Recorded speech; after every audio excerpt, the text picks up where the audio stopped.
Shalom, selamat pagi Ibu dosen dan teman-teman semua. Saya atas nama Belantika Florencia Rendono dengan NIM 2001080088 dari kelas 4C Prodi Pendidikan Ekonomi. Pada kesempatan ini saya akan menjelaskan tentang teori konsumsi dan investasi yang bertujuan untuk memenuhi ujian akhir semester atau UAS mata kuliah teori ekonomi makro dengan dosen pengampu Ibu Yuninda Ana Cilulan SPD MPD. Berikut akan saya jelaskan tentang teori-teori tersebut. Baik, di sini yang pertama saya akan menjelaskan tentang hubungan antara teori konsumsi dan investasi. Konsumsi dan investasi merupakan dua kegiatan yang penting dan saling berkaitan. Penundaan konsumsi pada saat ini dapat dikatakan sebagai investasi untuk konsumsi pada masa mendatang. Dengan demikian, investasi dapat didefinisikan sebagai penundaan konsumsi sekarang untuk digunakan dalam produksi yang efisien selama periode waktu tertentu. Jadi baik, kita masuk pada konsumsi. Jadi di sini apa yang kita ketahui tentang konsumsi? Nah, konsumsi di sini adalah pusat teori Keynes fluktuasi ekonomi yang disajikan dalam The General Theory pada tahun 1936. Keynes menduga bahwa kecenderungan mengkonsumsi marginal jumlah yang dikonsumsi dari setiap dolar tambahan pendapatan antara 0 dan 1. Ia mengklaim bahwa hukum dasar adalah dari setiap dolar pendapatan, orang akan mengkonsumsi bagian dari itu dan menyimpan sisanya. Keynes juga mengusulkan kecenderungan mengkonsumsi rata-rata, rasio konsumsi terhadap pendapatan jatuh ketika pendapatan naik. Yang berikut kita masuk pada ciri-ciri konsumsi. Nah, di sini ada beberapa ciri-ciri konsumsi yang perlu kita ketahui. Yang pertama itu kegiatan dilakukan secara langsung. Nah, di sini kegiatan konsumsi yang dilakukan secara langsung yaitu dengan tujuan untuk memenuhi kebutuhan sehari-hari maupun untuk kebutuhan atau kepuasan individu. Yang kedua, barang yang terlibat dalam kegiatan konsumsi. Barang yang terlibat biasanya memiliki nilai guna atau manfaat bagi para pembeli atau konsumennya. Misalnya, buku digunakan untuk menulis. Yang ketiga, barang yang dibeli selalu berkurang nilai gunanya. Ciri-ciri kegiatan konsumsi selanjutnya yaitu barang yang dibeli akan selalu berkurang nilai gunanya setelah dimiliki. Contohnya seperti pakaian yang sedang saya pakai ini, lama-kelamaan akan berkurang nilai gunanya. Jadi baik, kita masuk pada fungsi kegiatan konsumsi. Nah, di sini kegiatan konsumsi adalah kegiatan yang tak bisa dilepaskan dari kehidupan bermasyarakat. Selain itu, kegiatan konsumsi juga memiliki fungsi baik, diantaranya sebagai berikut. Yang pertama itu mendorong adanya aktivitas produksi. Yang kedua, titik awal dan akhir kegiatan ekonomi. Nah, yang mendorong adanya aktivitas produksi, fungsi utama kegiatan ini adalah mendorong adanya aktivitas produksi. Dengan adanya permintaan dari konsumen, maka kegiatan produksi bisa berjalan. Pada yang kedua itu, kegiatan konsumsi berfungsi untuk menjadi titik awal dan akhir dari kegiatan ekonomi. Misalnya, teman-teman ingin membeli sebuah laptop dan terjadi transaksi ekonomi. Setelah barang dimiliki, maka kegiatan ekonomi akan berhenti di titik tersebut. Yang ketiga, membantu penyesuaian rumusan pekerja. Fungsi lainnya dari kegiatan konsumsi adalah untuk membantu penyesuaian rumusan pekerja. Dengan begitu, hal tersebut bisa membantu memperkirakan tarif pajak serta rasio anggaran belanja negara. Yang keempat, memenuhi kebutuhan secara fisik dan jasmani. Dalam kehidupan, pastinya manusia ingin memenuhi kebutuhannya secara optimal. Nah, salah satu fungsi kegiatan konsumsi adalah untuk mengisi kebutuhan secara jasmani, rohani, dan fisik. Contohnya membeli makanan dan menonton film favorit. pada poin yang terakhir, yaitu poin kelima, mengurangi nilai guna suatu barang dan jasa secara bertahap atau sekaligus.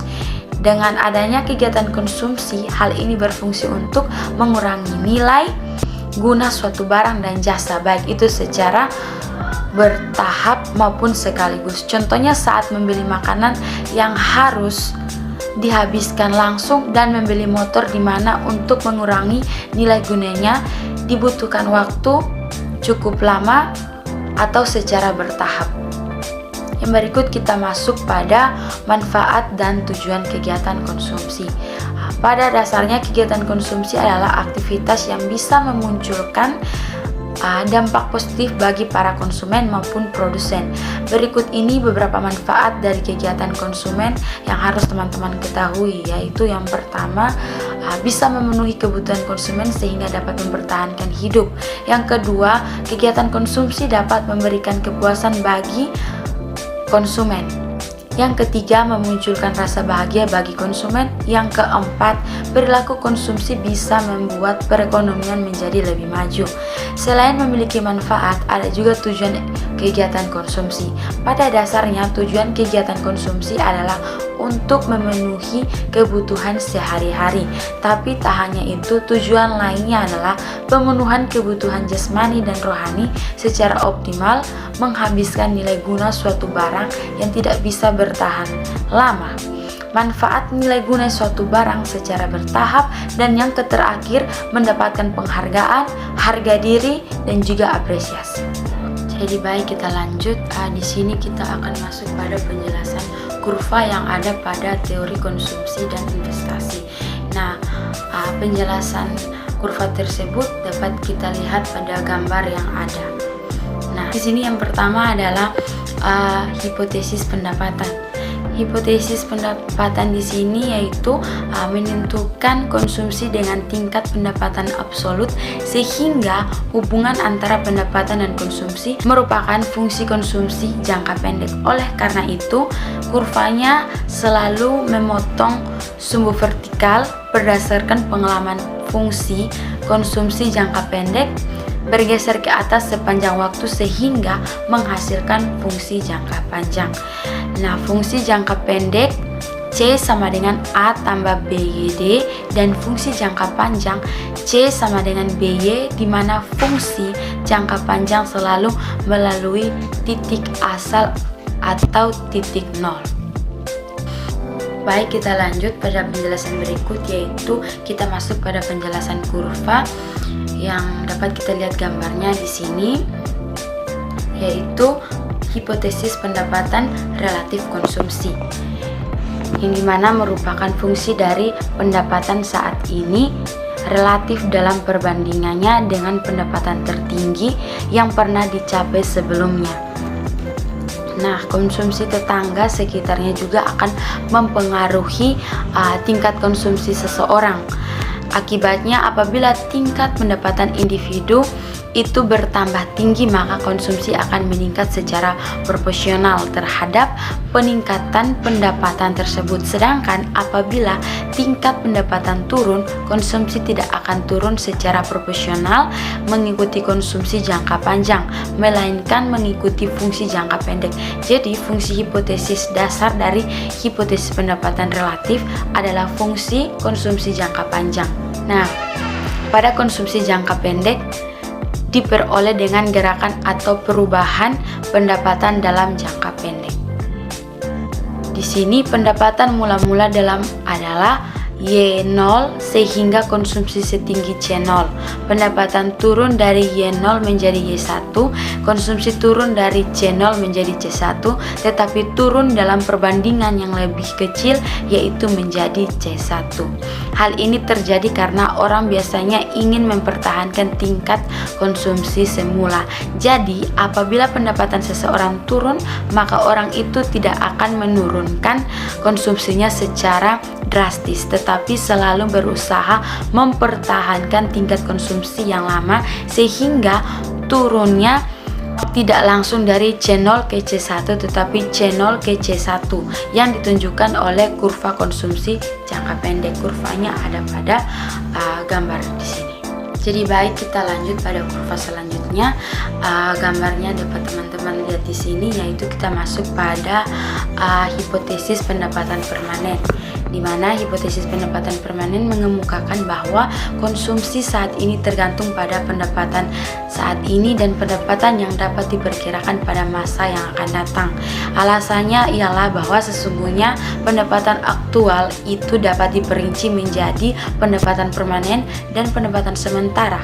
Demikian juga dengan konsumsi, yaitu konsumsi permanen dan konsumsi sementara, dan dapat ditulis sebagai berikut, yaitu Y sama dengan YP tambah YT, C sama dengan CP tambah CT. Keterangan Y yaitu pendapatan aktual, YP yaitu pendapatan permanen, YT yaitu pendapatan sementara, C yaitu konsumsi aktual, CP konsumsi permanen, dan CT yaitu konsumsi sementara.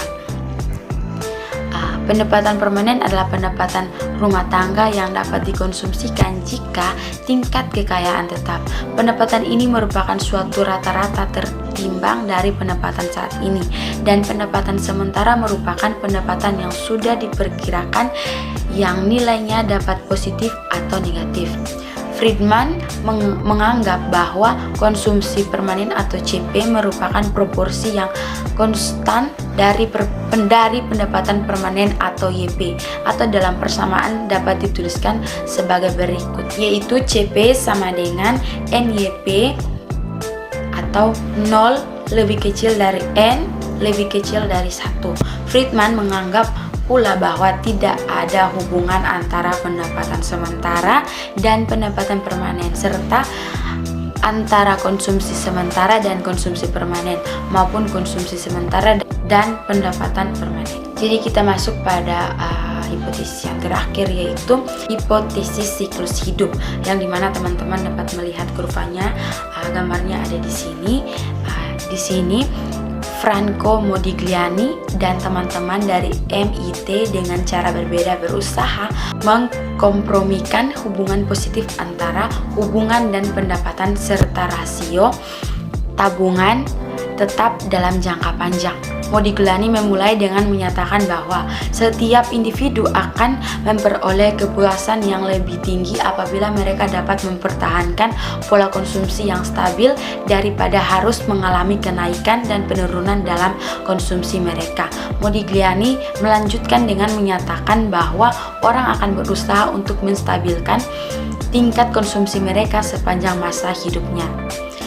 Di sini seseorang cenderung menerima pendapatan yang rendah pada usia muda, tinggi pada usia menengah, dan rendah lagi pada usia tua.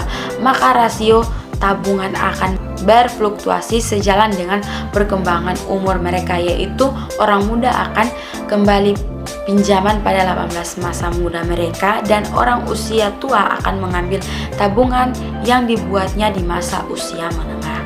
Jadi baik teman-teman semua, kita akan masuk pada penjelasan berikut, yaitu tentang investasi. Nah, di sini teman-teman pasti bertanya-tanya, apa sih itu investasi?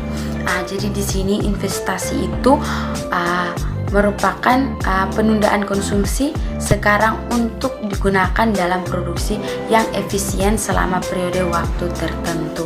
Selanjutnya yaitu kita masuk pada macam-macam investasi. Nah, di sini ada beberapa macam investasi. Yang pertama yaitu deposito. Deposito di sini merupakan produk investasi yang disediakan oleh perbankan bagi para nasabahnya yang ingin meraih manfaat lebih selain dengan membuka rekening tabungan. Investasi dalam bentuk deposito dibagi menjadi sertifikat deposito dan deposito berjangka. Yang kedua yaitu saham. Nah, di sini saham yaitu perusahaan-perusahaan besar kelas nasional dan internasional banyak melakukan investasi dalam bentuk saham. Yang ketiga yaitu obligasi. Nah, obligasi umumnya ditemui pada bisnis yang mengakomodasikan jasa pinjaman modal.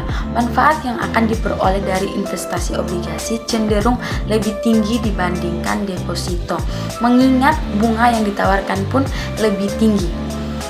Yang keempat yaitu reksadana. Nah, di sini reksadana itu turut meramaikan dunia investasi di kalangan pebisnis dan masyarakat umum. Pada dasarnya reksadana merupakan tempat untuk menghimpun uang secara kolektif untuk kemudian dikelola oleh manajer. Yang kelima, emas. Nah, di sini sebagian masyarakat Indonesia menginvestasikan uangnya dalam bentuk emas. Jika dibandingkan dengan bentuk investasi real lainnya, emas memiliki manfaat yang lebih beragam. Selain dalam bentuk perhiasan, investasi ini bisa berupa emas murni dan emas batangan. Pada poin yang terakhir atau yang keenam, yaitu investasi properti. Di sini investasi properti termasuk dalam tipe investasi non-real lantaran tidak melibatkan uang secara langsung, melainkan berupa bangunan seperti gedung, rumah, atau apartemen. Investasi properti pun terus diminati dikarenakan harga jual sebuah properti cenderung mengalami kenaikan. Kita masuk pada ragam investasi khusus. Di sini ada dua ragam investasi khusus. Yang pertama yaitu investasi berdasarkan asetnya. Jika ditilik berdasarkan asetnya, aset real merupakan investasi yang berwujud seperti halnya sebuah properti. Sementara aset finansial atau financial asset adalah suatu dokumen klaim tidak langsung terhadap sebuah aktivitas real yang diterbitkan oleh sekuritas tertentu. Pada poin yang kedua yaitu investasi berdasarkan sumber pembiayaannya. Di sini investasi berdasarkan sumber pembiayaannya dibagi menjadi dua bagian, yaitu yakni investasi yang bersumber dari modal asing dan investasi dari modal dalam negeri. Sekian penjelasan dari saya. Terima kasih. Untuk teman-teman semua, jangan lupa like, comment, and subscribe. Thank you. Bye-bye.